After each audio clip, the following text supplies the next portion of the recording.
Bismillah ar-Rahman ar-Rahim. Alhamdulillah Rabbil Alameen. Wassalatu wassalamu ala Sayyidina Muhammadin wa ala alihi wa sahbihi ajma'in. Amma ba'd.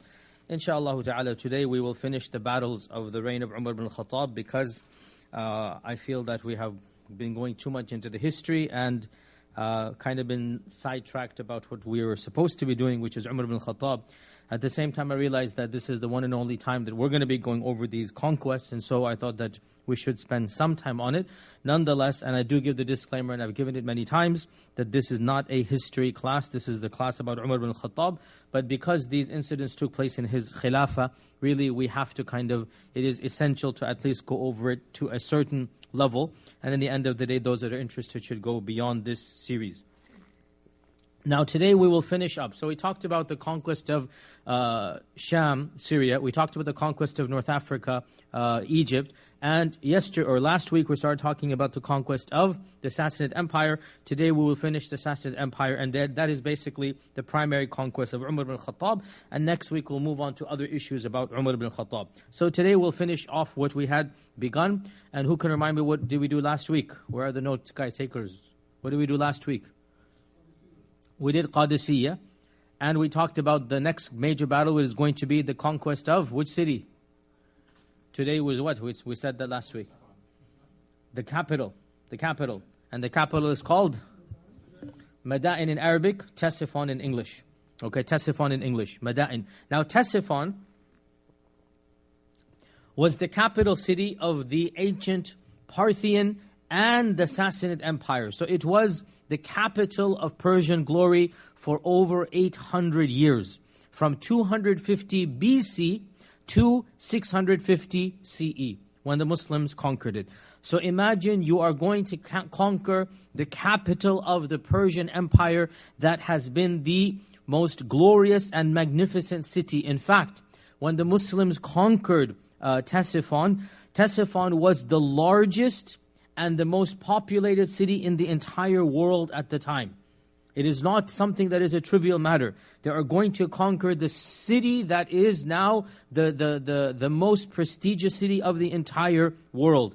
And Ctesiphon today, as I mentioned last week, it is around 35 kilometers south of Baghdad.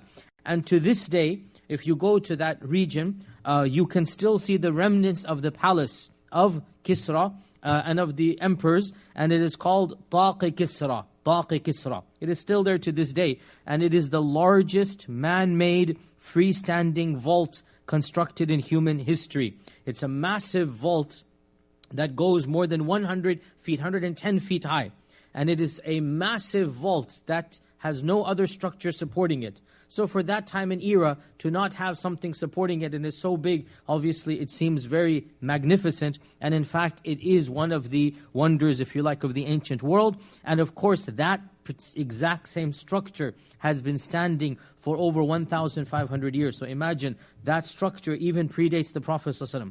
And it is still present to this day. That very structure under which the Roman emperors basically the Persian emperors extended their audiences, they sat in their thrones. That very Taqi Kisra is still there to this day. And because the city was so old, it is literally over 1,000 years old, 800 of which it is the capital. Because it is so old, in fact, what had happened was that it was composed of many smaller settlements, each one of which had fortifications, and then there was a major fortification around the entire city. And that is why the Arabs call it Al-Madain, which is the plural of Medina, the many cities. Al-Madain, it was the many small cities, because it is the largest city. Imagine something like New York, it's not just one city, is it, right? You got Queens, you got Manhattan. Similarly, you can imagine that such a large congregation of people, it wasn't just one place, it was many smaller places, and each one of them have their encampment. And so, after the victory at Qadisiyya, Umar ibn al-Khattab realized that he needed to march on to Ctesiphon, to Madain, so he commanded Sa'd ibn Abi Waqqas to basically go and move on to the capital, Ctesiphon, because with the conquest of the capital, then the rest of the empire can be considered to be won over. Obviously, you're going to capture the capital. It's a huge symbolic victory. And in fact, it will be very difficult for the Sassanids to regain after that. And that is exactly what happened. That after After Qadisiyah was the great battle of Madain, Ctesiphon, and then there is one more battle we will do today, and that is basically the end of the Sassanid Empire. So the army began to march towards Ctesiphon. On the way, they conquered many of the other smaller cities. They conquered Babylon. Babylon is, of course, everybody has heard of Babylon. It is the most ancient civilization known to man. There is no civilization that predates the civilization of Babylon, Babil. And of Allah mentions in the Quran as well, بِبَابِلَ هَارُوتَ وَمَارُوتَ. That Babylon, they conquered it. And then they moved on to another city called Al-Qusa. And Al-Qusa was a great symbolic victory for the Muslims, because Al-Qusa was the area or the region or the land where the Emperor Nimrud had attempted to kill the Prophet Ibrahim alayhi salam. The fire that had been built at Al-Qusa. And to this day they say, I have never been there, they say that they know exactly the place. Allah knows best. But they say the place is still known to this day. The place where the fire was built and Ibrahim alayhi salam was attempted to be killed. We all know the story. This took place at Al-Qusa. So the Muslims conquered this land as well. And slowly but surely they kept on moving on until they made it to the river Tigris. And the river Tigris is where the capital was located. Ctesiphon was located on the banks of the river Tigris. Of course, the river Tigris is one of the two major rivers of the region. What is the other river? Euphrates, right? So Euphrates and Tigris are the two major rivers of that region. And Ctesiphon sits on the river Tigris. So when they made it to the river Tigris, on the other side of this massive river, that is where they could see Ctesiphon. And most likely, they reached the walls of Ctesiphon January 637 CE. Now, the city, of course, had great fortifications. It had many catapults. It had many other weapons, those things that they, not just catapults, but similar things to catapults. They call them ballistics, other things of this nature. Basically, things that can trampoline off. They can throw heavy objects or throw fire or throw oil and gas or throw small sharp objects far distances. And the Muslims obviously by now are not the Muslims that have left Arabia. They have learned much in the last few years. And they also have plenty of Persians who have converted over to Islam in their army. And they also have non-Muslim Persian converts, non-Muslim Persians who haven't converted, but they have converted politically, not religiously. Because in every civilization, there will always be people who don't like the current rulers, who don't like the leaders, and they're willing to side even with the enemies if it is against their leaders. Dare I remind you, in certain segments of the Republican Party, let's say, their hatred of the current administration is so much. Wallahi, we understand. They're more than happy to go side with people they would have hated before this. We understand that hatred. We see it now. So it's not surprising in those days the same. There were people who hated the royal family so much, they're more than happy to cooperate with the Muslims against the royal family. And that is exactly what the Muslims did. They took advantage of all of these people that are now joining their ranks. And therefore, the Muslims as well have plenty of equipment and new tactics. And they also have locals who will inform them of the layout of the land. And most importantly, they have one amongst them whom they can trust with their life and limb. They can trust completely, and he is yet one of them. And that is Salman al-Farisi. Salman al-Farisi was a part of the conquests of Persia. And Salman al-Farisi, even though was too old to physically fight, he is now, we don't know his age, they say he died when he was 200 years old. Allah knows best, but clearly he is definitely at least 80, 90 years old. Bare minimum. No matter how you want to permutate it, he's got to be at least 80, 90 years old. For our era, 80, 90 is a lot. For their era, 80, 90 was almost unheard of. So Salman al-Farisi is now a part of the army. And even though he himself was too old to physically fight, Salman al-Farisi played a primary role as an interpreter, as a negotiator, as a diplomat. And while unfortunately we don't really know too many of the details because the books of history are sparse, it is very clear that Salman al-Farisi had a lot to do with the brains behind what's going on.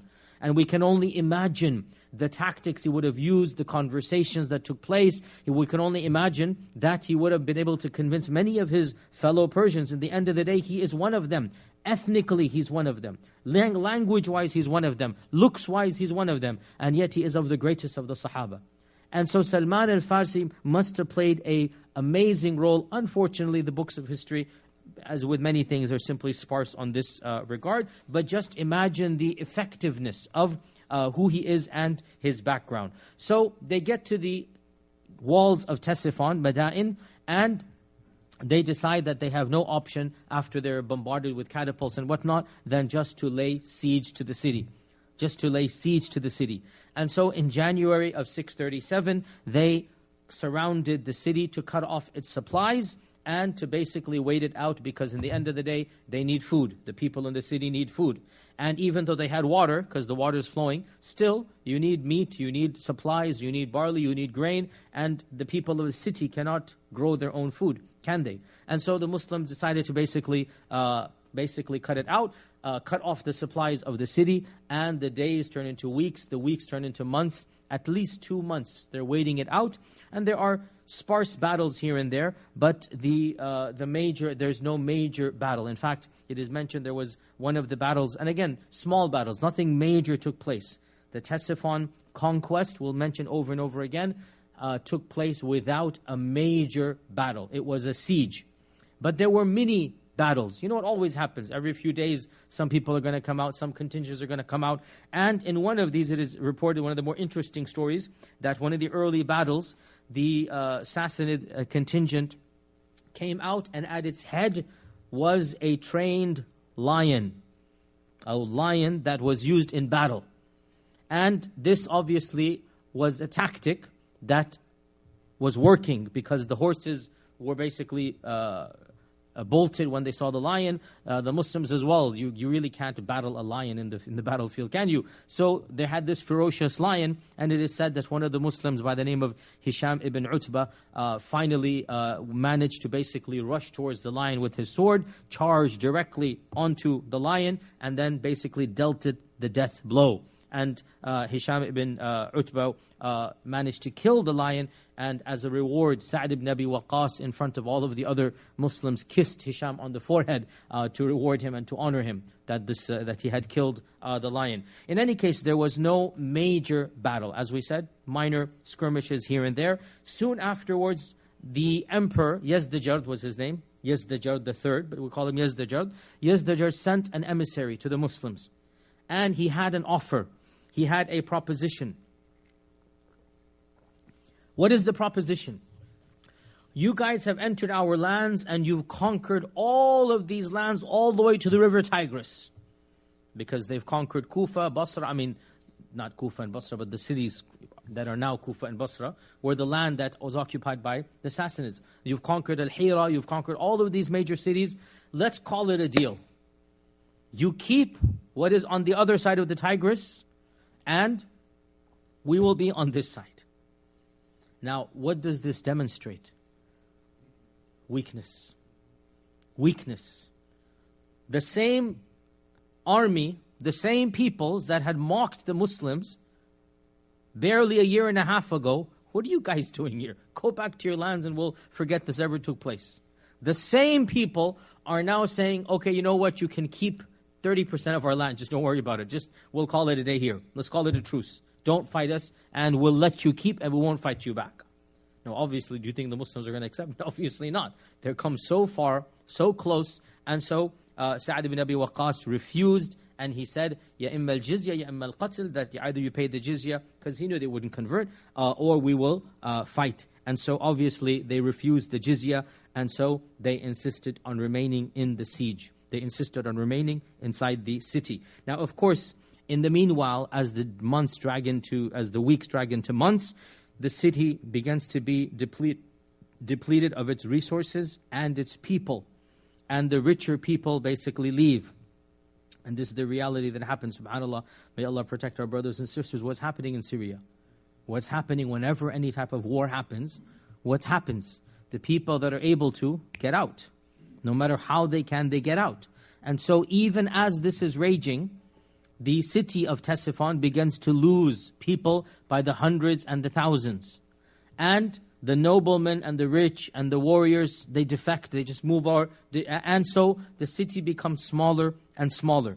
And it is said that even a stage was reached where the people were so depleted of their resources that they had to start eating cats and dogs inside the city. This greatest city that was the jewel of the world, the most advanced civilization, the largest city in the world at the time, is now suffering a calamity the likes of which they have never seen since its founding.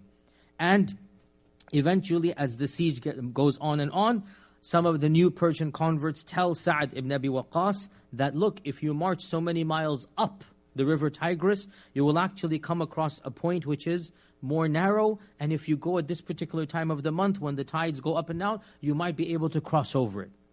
In other words, basically, I'll tell you of a way that you can go across the river to get to the other side. Because where they were, the river was too big and too deep. And that was the advantage that the capital, the Ctesiphon, had, and that's why they built the capital there. So Sa'd hears of, or he learns of, one of the converts from their side. And again, this shows us, subhanAllah, Allah blesses Muslims from ways they will never expect. What Muslim would have known this?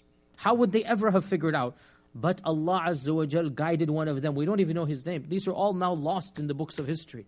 But certain people who must have been very well known, very well connected, they genuinely embrace Islam. They flip over to the other side, and now they are helping the Muslims against the people that used to be their own. So Sa'd hears of this particular place, and he sends 600 riders to cross over. And of course, even these points are being manned, but by much smaller groups. So the 600 Muslims do manage to cross over, and the small group of Persians that are stationed there are overpowered and killed. This rouses up the spirit of the Muslims. And so they all march up towards that area, and they begin to cross over by the tens and thousands. And when the people of Ctesiphon hear that the Muslims are on our side of the river, they pack their bags and flee. They pack their bags and flee, and including Yazdajad. Yazdajad himself had already sent his own wives and children to other cities, and he himself was in the capital. When he heard the Muslims had crossed over half a day away, it wasn't obviously immediately there, it was up north. They had to go march a little bit and then come back down. When he heard they're on our side, even he packs his bags and flees. And so who's going to remain in the city once the emperor has left? And so the Muslims arrived and found a city that was essentially abandoned by maybe 80% of the population. Hardly any army was left. Hardly any resistance was there. And the remainder of the people, however many they were, 10, 20%, we don't know, they were rounded up and brought in front of Sa'd ibn Abi Waqqas, and they agreed to pay the jizya. And so they were allowed to remain in the city. And it was at this point in time that Sa'd ibn Abi Waqqas basically enters the palace. And by the way, the palace was called not the White House, but the White Palace. It's called the White Palace. And that is because, mashallah, I can see why, mashallah. That is because it was white marble. Okay, you forgot to mention the marble. It was the white color, and it was beautiful palace, mashallah. And as I said, still remnants of this day stand. And so he entered the White Palace, and he converted its massive hall, which was the splendor of the palace. He converted that into the masjid, where the Muslim army would pray, where Jum'ah would be given, where Salah would be basically led, until after a few months the actual masjid was built. Obviously the proper masjid. That palace became the masjid. Now, to be honest, words fail me in attempting to describe even my own emotions as to try to visualize that scene. I mean, I don't even know what to say. Even if you think about what's going on, if you try to understand the realities, just imagine the most beautiful palace in the world, the most powerful center of political authority in the entire world, the oldest capital of the world again, the center of the Persian civilization, the grandest pavilion that thousands of ambassadors from across the various civilizations were entertained by the Persian emperor. Imagine, if you like, the pillars. Imagine the chandeliers. Imagine the fountains. Imagine all of this wealth. And who enters? Sa'd ibn Abi Waqqas, the same Sahabi who was one of the earliest converts to Islam, who was tortured and persecuted from the earliest batches, who participated in the hijrah, who was of the most gallant warriors of Badr, who was amongst the elite, who was defending the Prophet ﷺ in the battle of Uhud, so much so that the Prophet ﷺ said, "Irmi ya Sa'd fidaka abi wa ummi." This is that Sa'd, when he's throwing his spear, his bow and arrow in front of the Prophet ﷺ, protecting the Prophet ﷺ at Uhud. Wallahi, the mind just boggles, my tongue becomes silent. I don't know how to even describe my own emotions. That Sa'd just walks in without a fight. And the keys of the greatest palace in the world are his for the taking. And that magnificent pavilion that Allah knows had witnessed how much grandeur, splendor, drunkenness, fahisha. Now what is happening in that very palace, that very room? The adhan is being called, Jumu'ah is being given, the 5 daily salawat. And that very Sahabi whom the Prophet ﷺ promised Jannah, because Sa'd is one of the 10. Sa'd is one of the 10. That very Sahabi, even though he's promised Jannah, he is already sitting literally on the throne of Khusro Parvez. Literally the throne. Of course, the current emperor is Yazdajad, but Khusro was the one who made the grandeur. The palace was before Khusro's time, but it is known as Khusro's palace. This is the same Khusro that the Prophet ﷺ wrote the letter to. That's where he was. And Sa'd ibn Abi Waqqas is now in that very room, on that very chair. Honestly, just imagine that civilization now. And this is so symbolic of the conquest of Islam.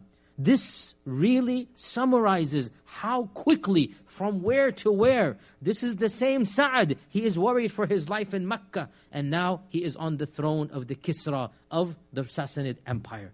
Wallahi, what other civilization can we say this happened? So quick, so fast, and zero corruption. This is the beauty that only Islam can claim. The heart of Sa'd is the same Sa'd that was the Sa'd of 40, 50 years ago.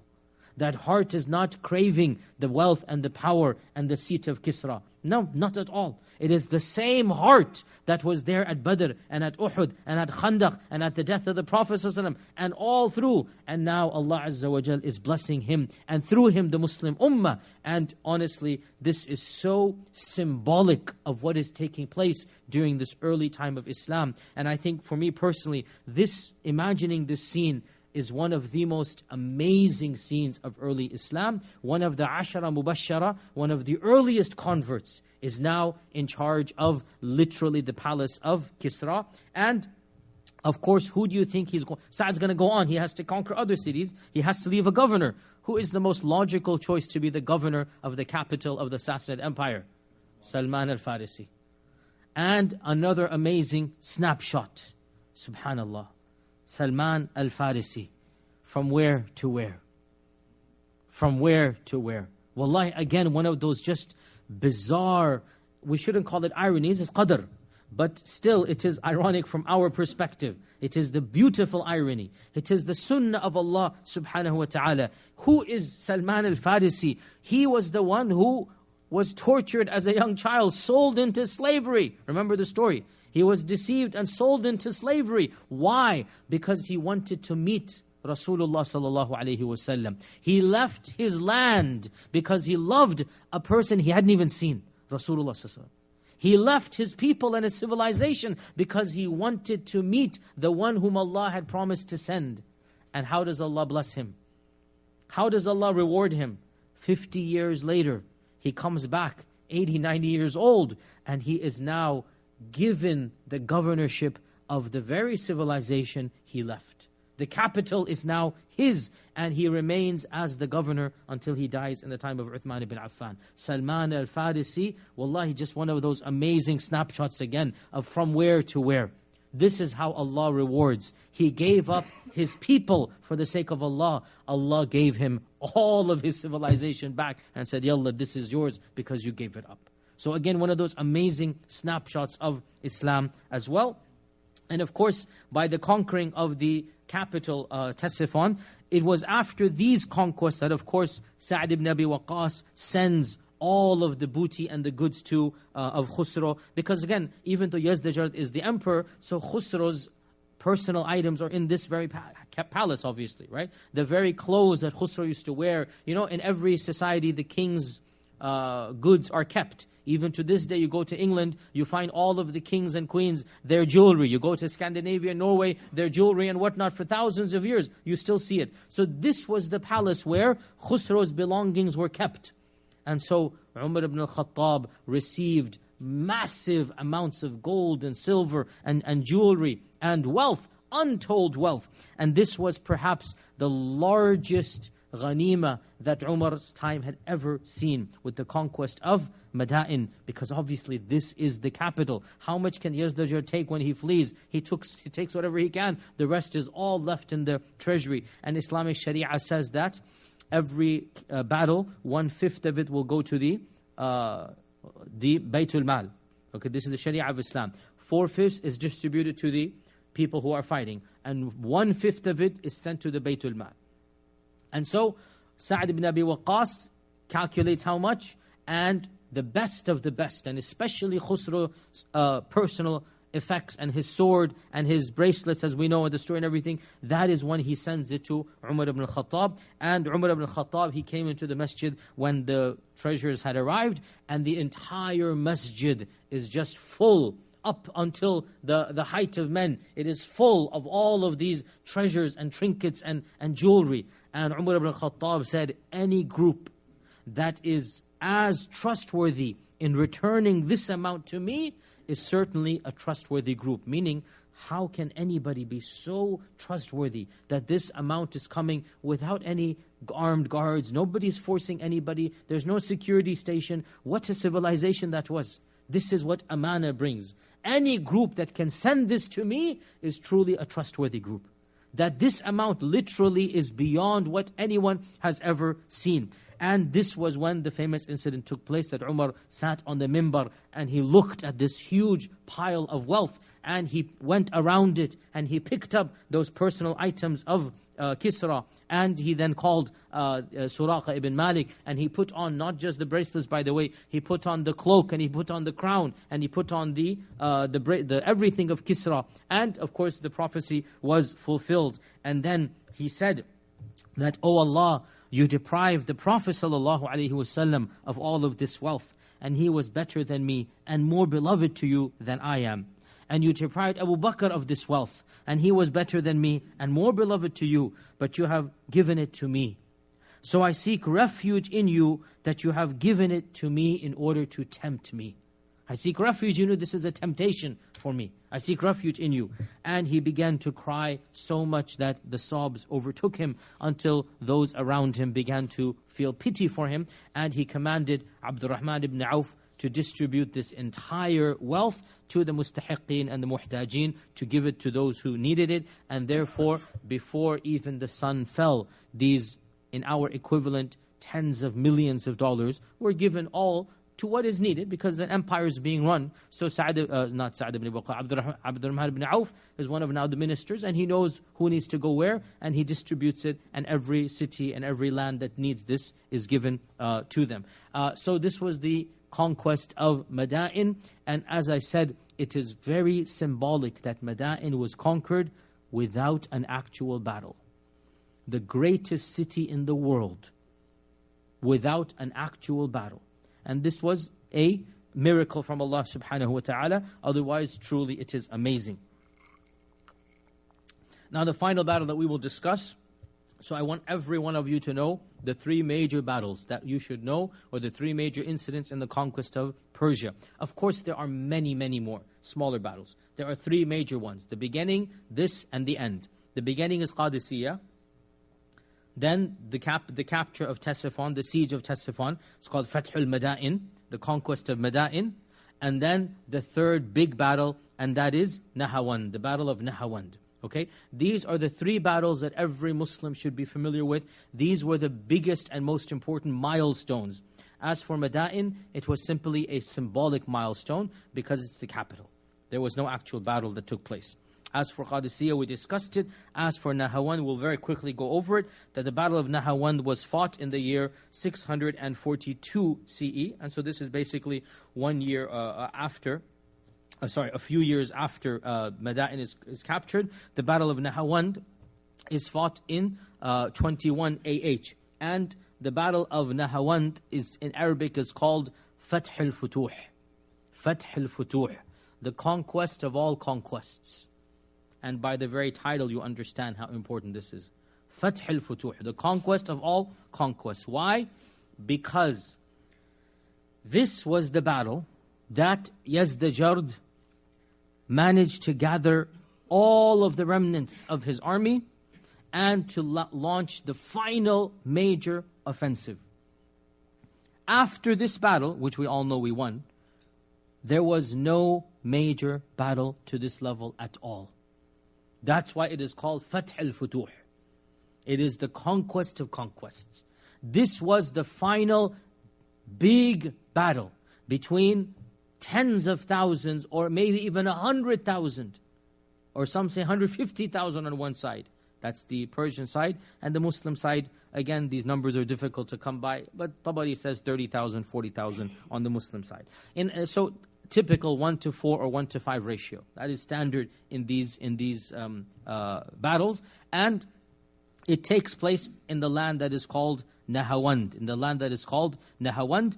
And the Emperor Yazdajad, as I said, had managed to regroup. A few years have gone by since Madain. He's been traveling the other provinces, getting together armies to come and recapture his capital and to finally get rid of the Muslims. And so Sa'd ibn Abi Waqqas writes a letter to Umar Ibn-Al-Khattab begging for reinforcements and asking for advice. And he is telling Umar that Yazdajad is on the march and he has gathered together the largest army that we have ever seen.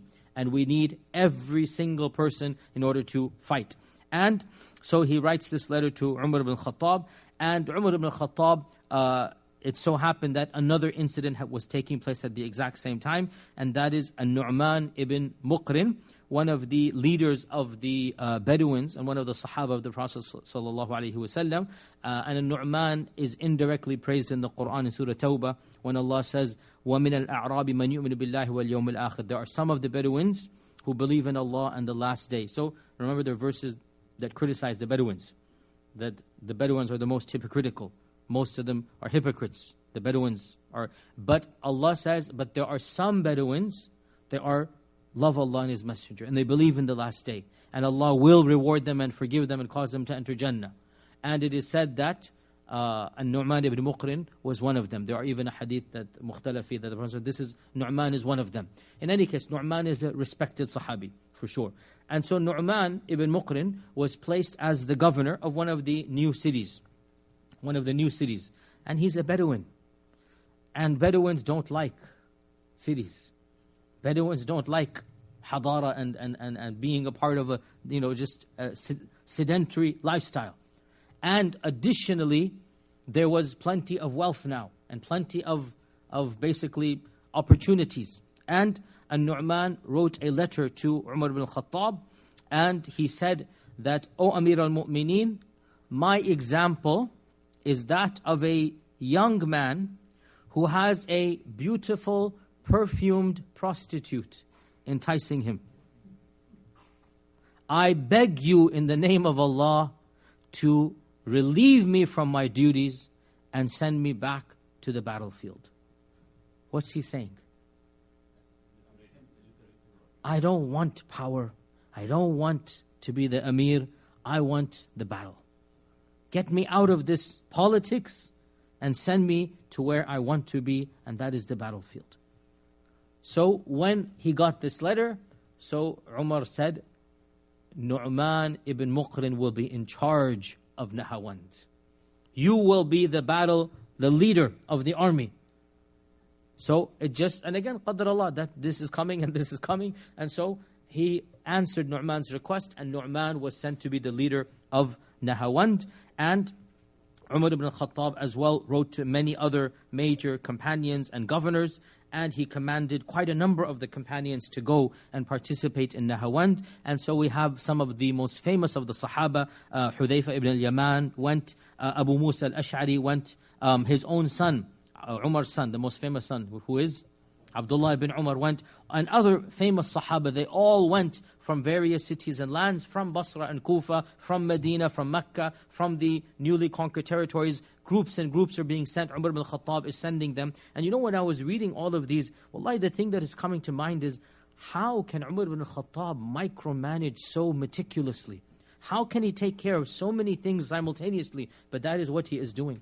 That he is being conscious of who is where, who's doing what, and he knows who to put in charge of what issue. And he knows how many troops to request from every garrison and from every city. And all of this without keeping track and record. It's all in his mind.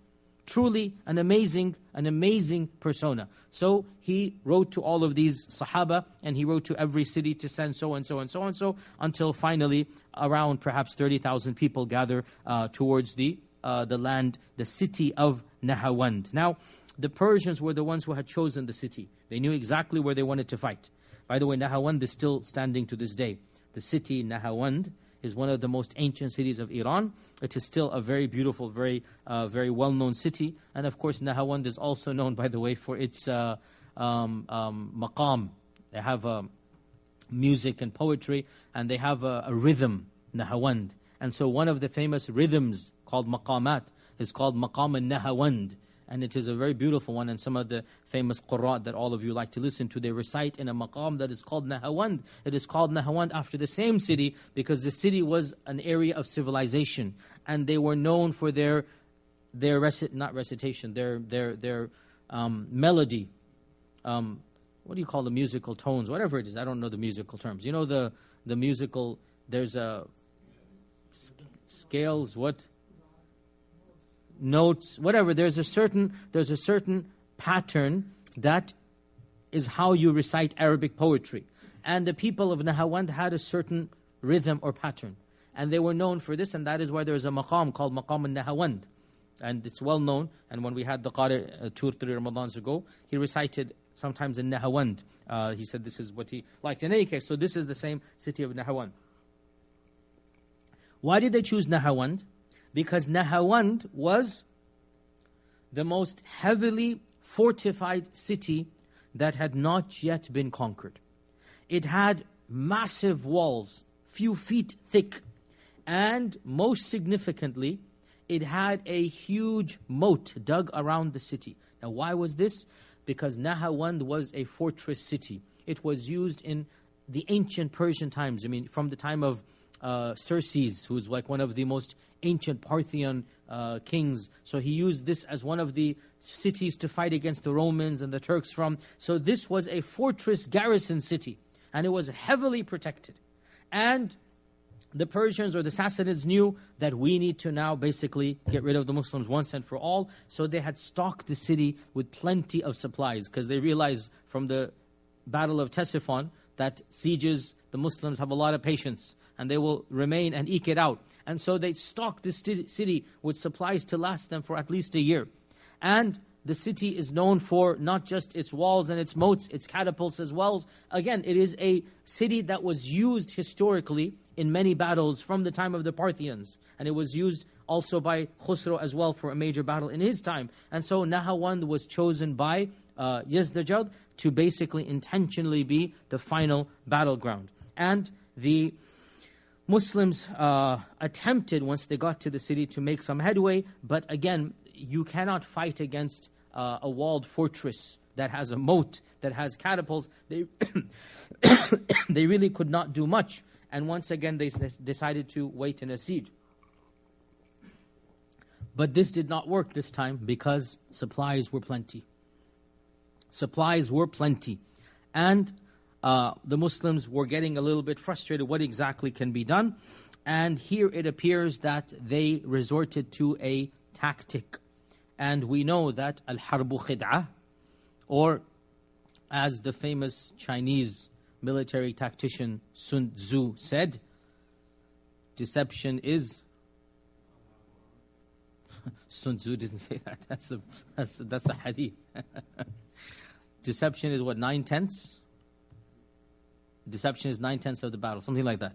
Sun Tzu has Sun Tzu is the famous military general of the Chinese, and he has the Art of War, which is considered the classic manual of ancient times. And one of the rules in it is basically deception or deceiving your enemy is 9/10. And our Prophet ﷺ said, the hadith that you quoted, al-harbu khid'ah. And when did he say this? For what circumstance? Remind me. We covered this in detail. So which battle? Ahzab, exactly. Ahzab. So it appears that the Muslims resorted to another khid'ah, which is of course halal at this particular point in time. And the details are a bit vague, but it appears that one of the main people who thought of this was Tulayha al-Asadi. And Tulayha al-Asadi was... Who is Tulayha? No.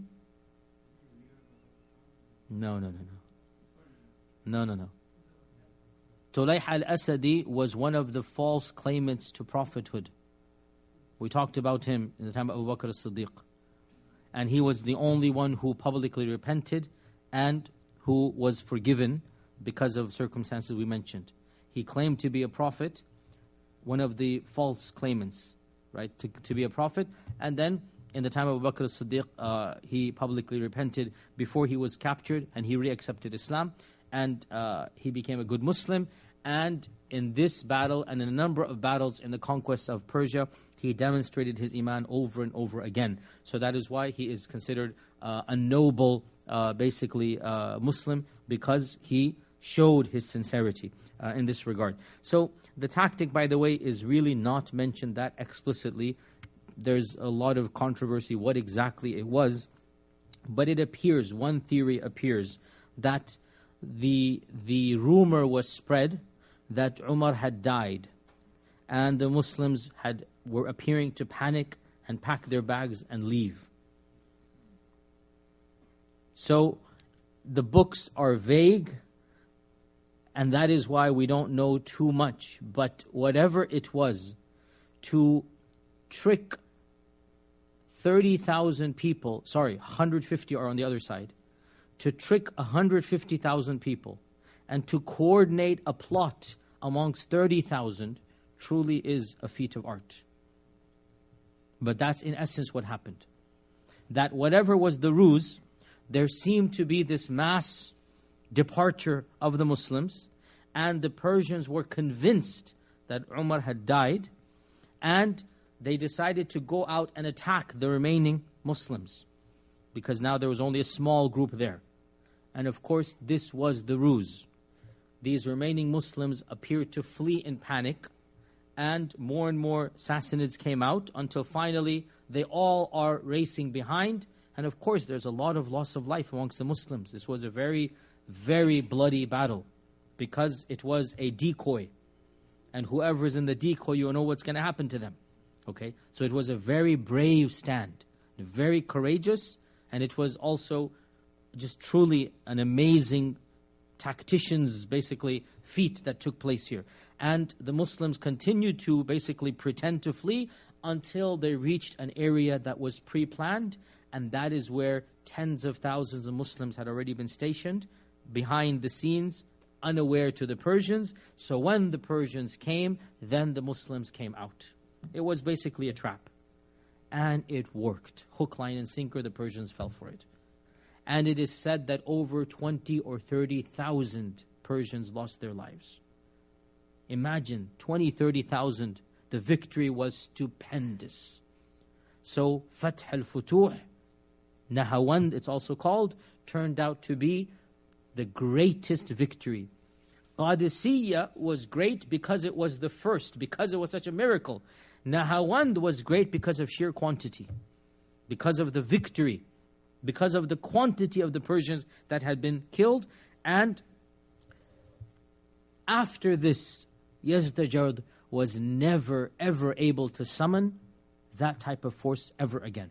Yes, there were smaller skirmishes for the next decade or so, but less than a decade, but never could 150,000, never could his primary generals. After this, it was as if their backbone snapped into two, and they could never muster. They lost their capital. A few years later, this Fath al-Futuh takes place, and that is that, the end really of Sassanid glory. As for An-Nu'man, the leader, An-Nu'man made a dua to Allah subhanahu wa ta'ala right before charging at the end of the trap. He was leading the trap. Right before charging, and he said, "Oh Allah, I ask you that today you give me my shahada, and today you give the Muslims the biggest victory for Islam and the Muslims. Give it today. I want you to accept my soul and have my soul be witness to the biggest victory for Islam and the Muslims." And indeed, he was wounded on the battlefield severely, and he passed away on the battlefield, but at the end of the battle. And he heard of the good news as he's bleeding to death on the battlefield. He hears that the Muslims have won, and the last thing that he says is, "Go tell Umar that Allah has given us victory." Go tell Umar Al-Khattab that Allah has given us victory. And he appointed on his, not even deathbed, he's on the battlefield, whatever you want to call it, in his lap, he appoints Hudayfa ibn al-Yaman to take charge after this. And so Hudayfa basically becomes the next leader of the army. And other battles take place after this, but none of them even come close to Nahawand. And the Muslims began conquering many of the smaller cities and provinces one after the other, and each time there is a fight, but here now the table has turned. The Muslims have 15, 20, 30,000, and the Persians are all scattered in their various cities. And so Hamadan and Jurjan and Khurasan in 22 Hijrah, Ar-Ray in 23 Hijrah. Another army is sent to Azerbaijan, which is finished in the time of Uthman, but it begins in the time of Umar in 22 Hijrah.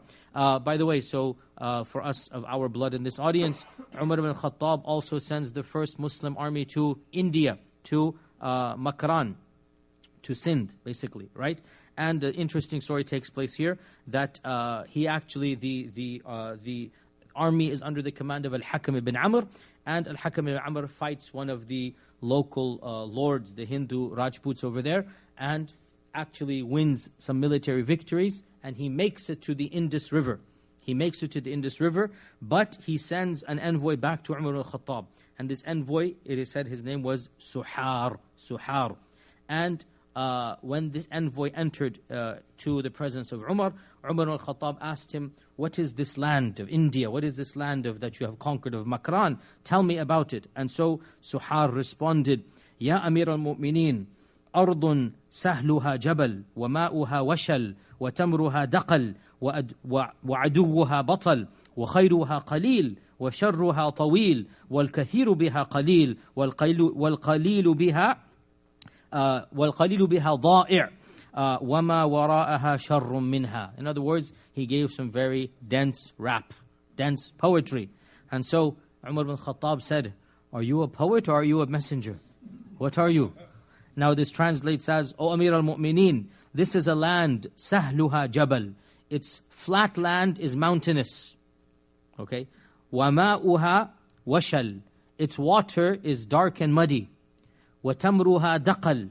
Its tamr is basically the worst, like very, very, there's no dates. The tamr is very dates. وَعَدُوُّهَا بَطَل. And the enemies that were fighting are warriors. وَخَيْرُهَا قَلِيل. Very little khayr, right?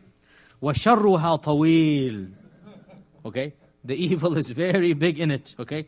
And even this وَالْقَلِيلُ بِهَا ضَائِعٌ. And even the good that in it is very lost and not, it's scattered.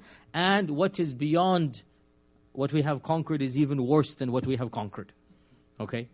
And so Umar said, if that is the case, then stop and come back. Forget about it. And so Pakistan had to wait 1,300 something years. That was a joke. The point being, Umar called back the army, and it was only the time of Uthman that another army was sent. That too was called back. And then in the time of Muawiyah, a third was sent. and that kind of established a somewhat permanent base. And then eventually there was the land of Multan. Subhanallah, I know this. Which one? No, Muhammad al-Qasim, yes, but what's the other city called? There's 2 cities that were established. Still in Pakistan, the remnants are still there. Which one? No. I know this. I wrote a whole paper on it. I know. I sent this before when I mentioned it. No, there was 2 cities. Yeah, that was also one of the earlier cities, but not. So there were 2 very ancient cities, and the remnants, by the way, are still around to this day. I'll have to look it up myself. But the remnants are still around to this day. The remnants of those original cities. And they're still in Pakistan, in Sindh province to this day. And they are archaeological sites, not in Karachi, not Karachi. Okay? Close to it. These are close to it. These are cities in Sindh. And to this day, there's lands are there. And I wrote a paper, the Habbarid dynasty. I remember the paper I wrote.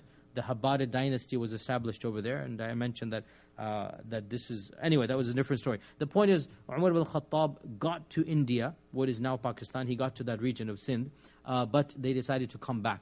And then Uthman again, and then Muawiyah as well. In any case, so let's finish up our Sassanid, and this is the final, as we said, the final class about military conquest of Umar ibn Al-Khattab. Next week we'll continue other things about Umar ibn Al-Khattab, and maybe even finish and move on to Uthman after that. We'll see, inshallah. But no more military about Umar ibn Al-Khattab.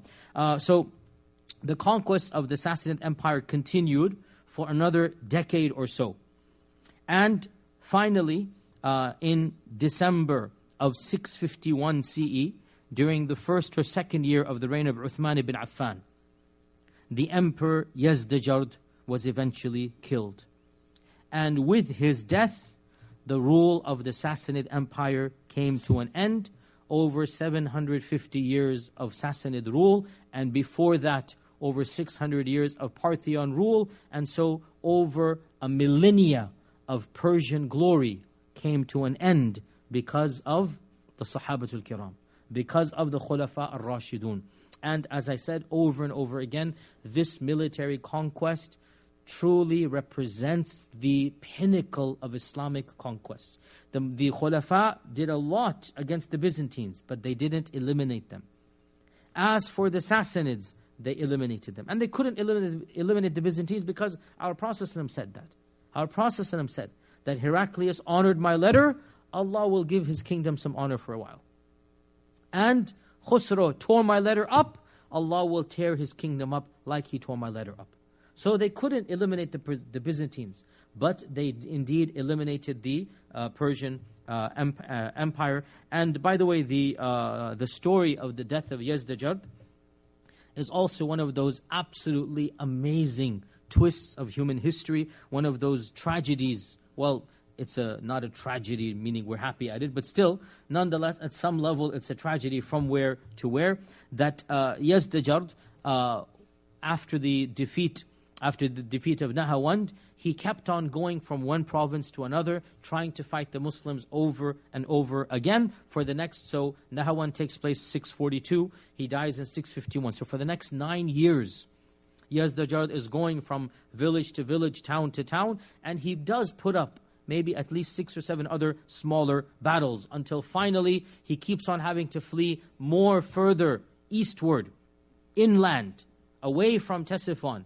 And he ventures into smaller areas with smaller armies and entourages until more and more of his own people abandon him.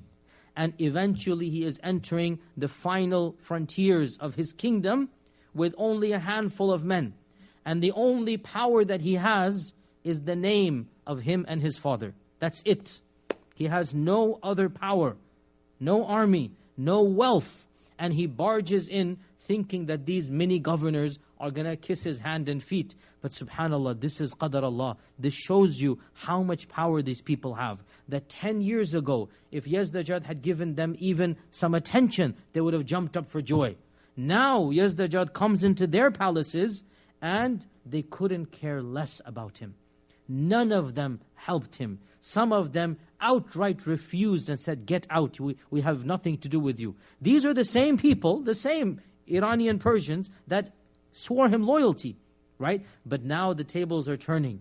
And who is Yazdajad? And what power does Yazdajad have? All of this illusion of power that people have, wallahi, is just because of the temporary. It's not coming from the heart. And this is the difference between Islam and between every other system.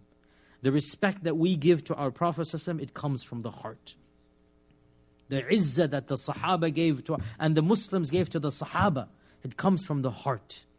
And as for Yazdajad, and the glory that he had, it was just because he had an iron fist. And when the iron fist fell, all of his glory fell with it.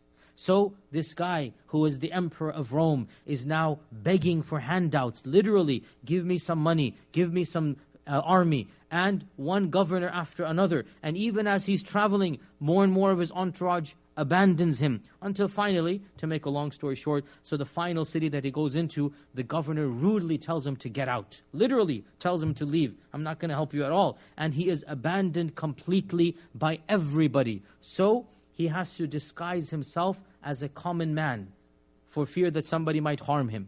And he wears the garment and the cloaks of the common folk. And he enters the city of Maru, which is a famous Iranian city to this day. He enters the city of Maru as a complete stranger, anonymous person. And he's begging for food and shelter. And he finds a miller, somebody who's basically grinding and miller. And this miller was also basically a thug, an evil person. And the miller befriended him, said, I'll take care of you, don't worry, come and sleep at my place and you can be a guest. And he has no clue who the person is. And he kills Yazdajad in his own house. So a commoner who grinds grain kills the emperor of Persia, and he only discovers he was the emperor when he opens his bag and belongings and finds the crown, and finds the stamp, and finds all of the possessions of the governor. SubhanAllah, these are lessons. Wallahi inna fi dhalika la ayah. That these are ayat lil mu'tabirin. These are signs for those who think and reflect. Where was Yazdajad and what was his end and fate? And he dies an anonymous, unknown, majhul nakira, completely unknown amongst his own people. And one of his own lowly folks is the one who eventually ends up killing him. And of course, with his death, khalas, the emperor of the Sassanid dynasty comes to a complete end. And with that, of course, the smaller provinces, and again, our modern historians, we said many times, they point out that there was so much inner politics between the Sassanid Empire. Each one is selfish for its own and not wanting to help others out. And this was a tactic that Allah used to help the Muslims gain victory and command. One final footnote, inshaAllah ta'ala, and that is that the people of Persia, of course, are Zoroastrians, or they were Zoroastrians, and Zoroaster was their alleged prophet. Now, there's a lot of speech, of kalam or talk. Was Zoroaster a prophet or not? And in the end of the day, really it doesn't concern us. Whether he was or not, it's definitely not a matter of aqeedah. We do not know. From his teachings, I looked into it a few years ago. I couldn't sense that much monotheism. But Allah knows best. Allah knows best. And who really, it's nothing to do with us whether he was or not. And whether he had an actual true message that was corrupted over time, or he was just a false, basically, prophet, it doesn't really matter to us. But the Zoroastrians had one of the most ancient civilizations and religions. In fact, it is said that the Zoroastrian religion is the most ancient religion still around. And the people of Persia were, of course, Zoroastrians. So the Sahaba, when they conquered Persia, Sassanid lands, one of the first questions they asked Umar Ibn Al-Khattab, what do we do with these guys? Because they're not Ahl Kitab. They're not Yahud and Nasara. What do we do with these people? And this was the siyasa of Umar Al-Khattab, which became ijma'. So all of the madahib agreed to this, because Umar gave a fatwa. What was Umar's fatwa? عَامِلُوهُمْ مُعَامَلَةَ أَهْلِ الْكِتَابِ. Treat them like you treat Ahl Kitab, except that you cannot marry their women or eat of their meat. So this is now ijma'. All of the madahib agree that the Majus, the Arabs called them Majus, And in English, they call them the Magi's. Remember, the three Magi's came even in the New Testament to Jesus, allegedly, right? They were the Majus. The Majus, or the Zoroastrians, by unanimous consensus of all of the madahib, they are allowed to pay jizya and live amongst Muslims and practice their laws inside of their own communes, and they will be left alone, but they will not be allowed. Muslim men cannot marry their women, and their dhaba'ih is not halal for us. This is by unanimous consensus. Now, by the way, interesting point as well. Based on this, the Hanafi madhab said, this should be the case with every other religion as well. And that is why the Hanafi madhab had no problem with pagans and idolaters, i.e. Hindus, living in Muslim lands. Because the Hanafi madhab allows any faith. And the other madhahib say no, only Yahud and Nasara and Majus are allowed. And this is the classic ikhtilaf amongst the madhahib. So the Hanafis took Umar's fatwa and they said, if Umar Ibn Al-Khattab extrapolated it to the Majus, we can extrapolate it to everybody else. And frankly, honestly, that is a very solid opinion, and I'm very sympathetic to it. Okay, it seems to make the most sense that when Umar is saying, treat them like Ahli Kitab, except that you cannot marry and you cannot have of their food, what he is saying is, they're allowed to live, and they have the same freedoms, and they pay the jizya, and they can follow their own sharia in their own gatherings. And the Hanafi madhab, in my opinion, has a very strong point that is it makes a lot of sense. Now, it is true to point out that perhaps the Majus were not treated as nicely as the Yahud and Nasara were. And that probably is because they did have some bizarre rituals and customs that perhaps the Muslims were not that sympathetic to. Okay, so there's a lot of tension between the Majus and the Muslims. This is true to say. And even though maybe the Khulafa didn't instigate it or whatnot, but the Majus, the Zoroastrians, they really felt under pressure. And a number of incidents took place, especially in early Islam, where they felt that this is not... And especially also, they had an immense amount of pride. Because of their civilization, because of their heritage and background, they had an immense amount of pride that they're not going to basically accept. And so what happened was that over the course of the first 100 years or so, a large group of them decided to leave Darul Islam. They decided they don't want to live under the Muslims. And this is unique in that this did not really take place, for example, in Egypt or Sham to that much extent, as much as it took place here. And perhaps the reason, as I said, was maybe this did happen, that the Muslims were not as nice to them as they were to the Ahl Kitab.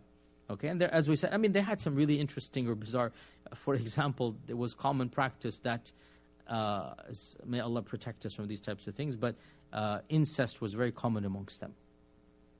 In fact, the nobility would especially want marriages to take place, let's just say, within one family. Let's just put it that way. You get the point, okay?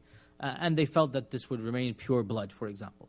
Obviously, when you have these types of practices, you're going to attract the criticism and the mocking and so other things of this nature, that obviously their practices are a little bit different from those of Ahl Kitab. But Ahl Kitab, the Muslims understood.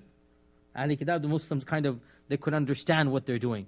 And the Majus, and there's a lot of fire involved in this. So it's like there was perhaps too much. Maybe it's true. I'm not defending, I'm not criticizing. Maybe it's true. So a large group decided to leave.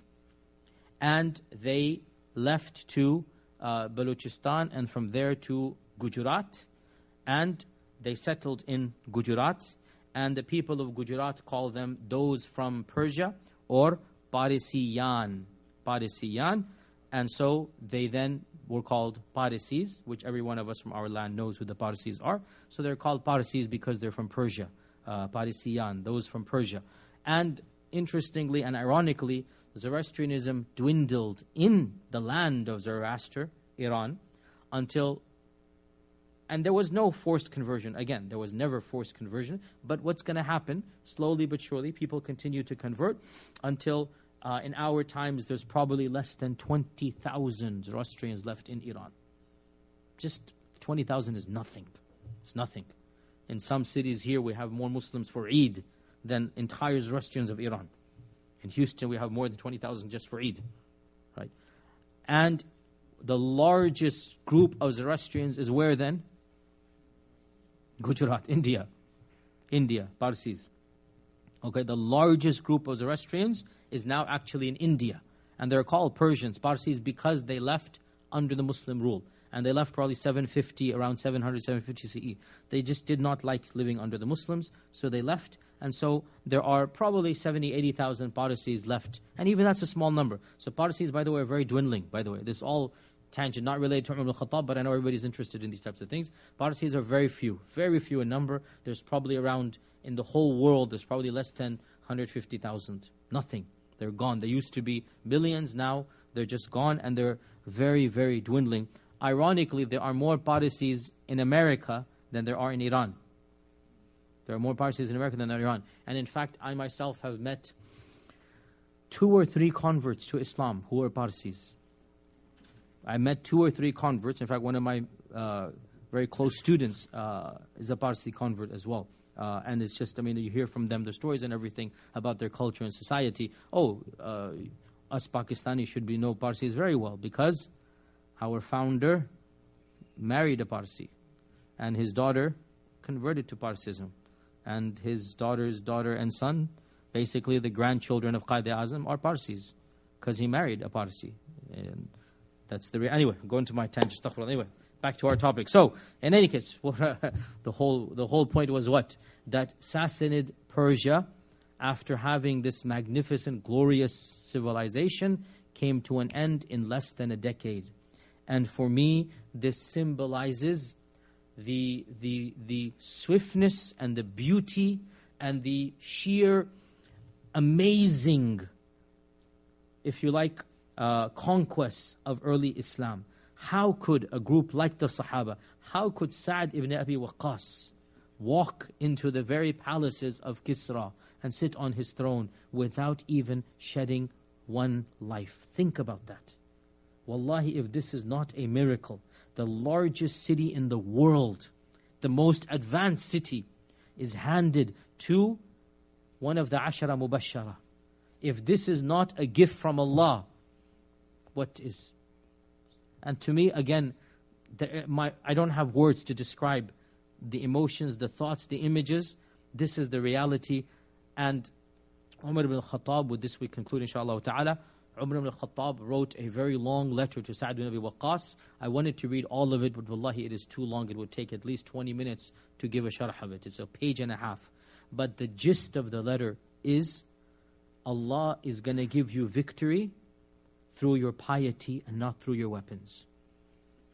Beware of your own sins more than you are aware of the enemy, because they will hurt you more than the enemy will hurt you. And never think that because you are Muslim and they are not, Allah will give you victory just because of that. Look at the Bani Israel. They were the believers in Allah. And look at the Persians. So the Persians did what they did to the Bani Nebuchadnezzar and the others. They did what they did, the massacres that took place and the ancient Babylon, the reconquest of the temple, the destruction of the temple and all whatnot. Look at Bani Israel, and Allah destroyed them. As Allah says in the Quran, He's going to send people against them. And these were the same people. The Persians were sent against them, even though they were the believers in Allah. So the whole letter that Umar Ibn Al-Khattab sent to Sa'd ibn Abi Waqqas, and I wish you can read it, and I wanted to do it, but it would really honestly take, literally, if I were to translate it and give a sharh of it, it's an entire khutbah in and of itself. But the gist of it is, Allah will give you victory through your iman and taqwa, and not through your weapons. And this is the reality of early Islam. It is impossible for a group like the Sahaba to militarily win the Sassanid Empire. Impossible. And yet, Qadisiyya, Tasifan, Fath al-Futuh al-Nahawand, and all of these other cities, one after another. Yes, there were some minor setbacks, but in the end, in less than a decade, the greatest civilization that mankind had seen for a millennia simply ceased to exist from the face of the earth. And that, to this day, is one of the most amazing, unexpected U-turns of human history that for us is a miracle, and for others is still, they are debating it to this day. And one final point for those of you who are interested, I actually have a picture of the Roman Emperor Khusro Parvez, minted in his very time, a picture of the coinage that he had. As you know, I'm a numismatist, I collect coins, and some of my more expensive or rare coins are the ones right here in front of you. These are actual coins of Khusro Parvez. Khusro Parvez, the actual emperor that the Prophet ﷺ corresponded with. And afterwards you can come and look at it. You can actually, well, you cannot see it there. You cannot see it there. You can actually see his image carved into the coins. And you can look at it. These are actual, the real coins there. Silver, yeah. Yes, there's written on it. So these coins were both basically, they were struck in the time of Khusro Parvez. And the early Muslims, the Khulafa al-Rashidun, they did not mint their own money. They did not mint their own money. The Umayyads were the first to mint their own money. So what Uthman ibn Affan legislated was that he would take the money of the Persians and they would just write on one corner, Bismillah, to Islamicize the coin. Okay? To Islamicize the coin, literally. That's what they did. And so both of these coins are actually Uthman ibn Affan's coins from the era of Uthman ibn Affan radiallahu anh. Actual coins from the era of Uthman ibn Affan. And these coins were minted by Khusro. And Uthman ibn Affan, basically, in his era, they were taken. And the Muslims basically added some silver and wrote Bismillah. So you can clearly see. You cannot see it. You cannot see it. Okay. You can? Who's going to zoom in? Are you going to zoom in? I don't know if you can zoom in. Rusli, I don't know if you can zoom in or not. Okay. Okay, where my finger is, you can see Bismillah. Right where my finger is, right above it. And for those of you who want, you can come afterwards and look at it afterwards, okay? After the salah, after the salah, after the salah. Where else are we going to? Anyway. I trust every one of you. Like Umar Ibn Al-Khattab trusted Sa'd ibn... Well, not that much, but still. To a certain extent. I trust all of you, inshallah ta'ala. So these are coins. I actually wanted to get a coin of Yazdajard, but they are much more rare. Why are they much more rare than the coins of Khusro? These are rare. These are obviously rare. But the coins of Yazdajard are even more rare. Why? No, not one wanted it. Huh? Shorter time, civil war going on. He has to run everywhere, right? He doesn't have time to mint coins, okay? So there are coins of Yazdajad on sale, but a little bit above my budget as of yet. So when any of you wants to give me something, I'll tell you where to buy the coins of Yazdajad, inshaAllah ta'ala. And it depends. I mean, and the prices vary immensely. But these ones are less than 1,000. These ones, okay? I didn't get, so there are ones that are even more expensive than these, obviously. But so it depends which one and the minting and the year. So this one that I have over here, one second. Well, they keep on going up and down in value. This one is in the year 30 Hijrah, and this one is 25 Hijrah. This one is 25 Hijrah. This is one of the earliest coins that I have. One of the earliest coins that I have is this one, 25 Hijrah. Most of my coins, I specialize in the early Umayyad. So I have hundreds of early Umayyad coins. I specialize in the Umayyads and also the Umayyads of Andalus. I have some of the Umayyads of Andalus as well. But I also have some of what are called the Arab Sassanid coins. These are the Arab Sassanid coins. I also have, by the way, some pure pre-Islamic Sassanid coins as well. And those are cheaper because what is really expensive are the Islamic Sassanid coins, which is this one. Okay? This is like 5 times more expensive. You can get a coin of Khusro maybe 1/3 or 1/4 or 1/5 of the price of these ones. if it doesn't have Bismillah on it. Because Khusro was, I don't know, 35 years in power, thousands and thousands or tens of thousands of coins. So, but these ones with the Bismillah, that's where you get the market obviously much more, because, I mean, I'm not interested in Khusro without, but what I find very interesting personally, you can actually see Khusro, again, you cannot see it from there, you can see Khusro on here. He is carved out as an image here. This is Khusro. And Yazdajard, you can also see him. I don't have it personally, but I know what it looks like. And Yazdajard is beardless. Khusro is an old man on this coin. Yazdajard is beardless, young kid. So it's interesting to see the contrast between the two, inshaAllah ta'ala. In any case, inshaAllah, next Wednesday, we will be doing maybe the final, we'll see. I'll see how it goes, but we'll be finishing up Umar Al-Khattab, and then we'll take a bit of a break for the Thanksgiving, and then come back. So next Wednesday will be the final, and then take a bit of break for Thanksgiving, and then come back, inshaAllah ta'ala, for